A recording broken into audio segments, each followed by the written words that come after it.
So today we're looking at the Figuarts Zero Gear 5 Giant Luffy. And he comes in a pretty big box. You can see pictures of the figure on all four of these sides here, and then one big picture there on the bottom. And it's the same width as the Dragon Momo and Kaido boxes, but a bit shorter and about 4 centimeters deeper. Now here's all three of them together, Momo, Kaido, and Luffy. And they look great together. Luffy's foot is like just as big as Kaido's head, so he's a perfect size to just step right onto his face. And they're all about the same height, but this lightning bolt on Luffy does make him the tallest of the three at 29.4 centimeters tall. And he's got 4 pieces that you need to hook onto him, one of them being that lightning bolt right here. So he's got 2 lightning bolts, 1 cloud piece, and the sash, and then of course Luffy himself. So first I put on the cloud piece, then that's got 2 holes in it. So once you hook it onto Luffy right there, you hook the lightning piece right on top of it. Then there's another lightning bolt you hook right down into this cloud base.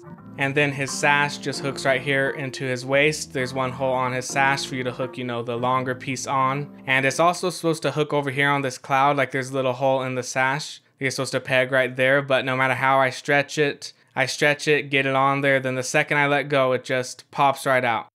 And this isn't the first time I've had that type of issue with the Figuarts Zero figure. With the Figuarts Zero Kaido, he's got 3 rocks that connect to his base and his cape, and no matter what I try, I've tried heating up the pieces, a few other things, but no matter what I do, I cannot get all 3 of those rocks to hook into Kaido at once. So I ended up just, I always just wedge 2 of them under him and display him like that, and it works fine. So with this Luffy, I'm just gonna leave it hooked into the one spot and forget about that other peg.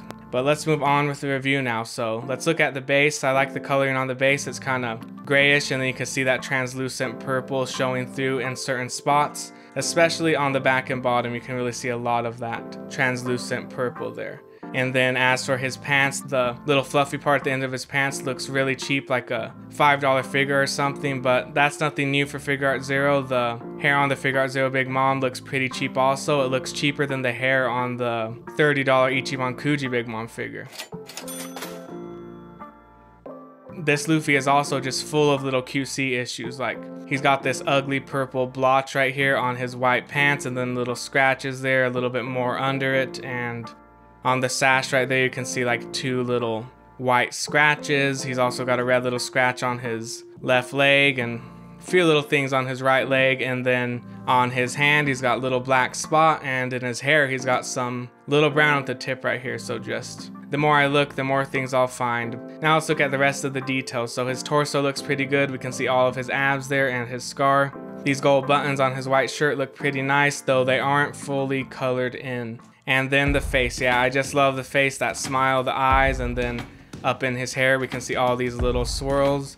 And if we look at his left side, he's got a really ugly seam in his hair. It's like a really straight cut, so it really stands out more so than the one he's got on his right side. It's more curved, so it blends in better with the hair. So yep, those are there. And then his sandals look pretty nice. You got a little bit of darker coloring in those lines there. And on his legs and arms, you can see like they're Luffy's regular skin tone, but they've also got little bits of shading in there with some reddish color around his ankle. You can see some, and then where his leg's coming out from the shorts also. Then the back leg has some more of that red kind of going all the way down it. And yeah, the back leg is actually smaller than the front leg, but that's because they're matching it to the manga panel. It's, like the perspective. He's got his front foot way up close, ready to step on Kaido, then the other leg's just way further back there. So they did a great job matching that. And then yeah, on his arms, he's got the same type of paint job. You can see the little bits of the reddish color around his wrists, knuckles, and fingers.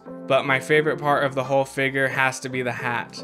The paint job on that is just great. I love how it's got that darker color inside of all the little grooves, and then even the band around it has some dark streaks in it that make it look really great. And yeah, the inside of the hat looks great. It's got that same coloring on it, and of course so does the outside. So maybe I'll display him like this on some boxes to kind of give him some more height, or maybe I'll display him like stepping on Kaido like this. I might even stick something under the base to try to kind of get it at this different angle.